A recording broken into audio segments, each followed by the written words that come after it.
Hola, genteta, com esteu? Soc una criptomoneda i vosaltres no. Us heu de posar les piles, Sense excuses. Vinga, va, 90 salts. No us fareu milionaris asseguts al sofà, no? Doncs vinga, va! Ei, com esteu? Jo perfecte, ja ho veieu.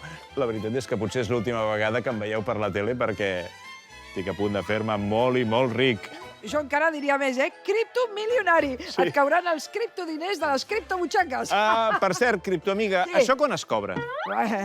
Tranquil, criptoansiós. Aviat, aviat.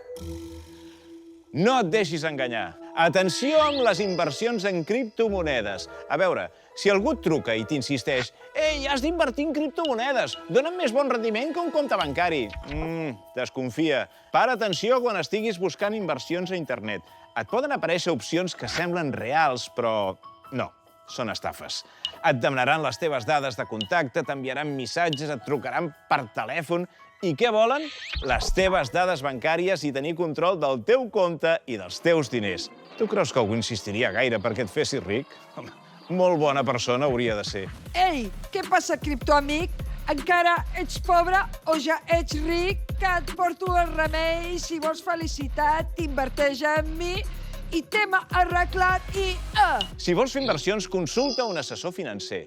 S'ha de vigilar amb els diners, amb el que costen de guanyar i te'ls deixaràs prendre per una criptoestafa? No, oi? I finalment, consulta a internet si l'empresa existeix i està registrada al mercat. Si no la trobes a internet, millor que en desconfiïs. Entesos, criptoamics? Oh, no, ja se m'ha encomanat.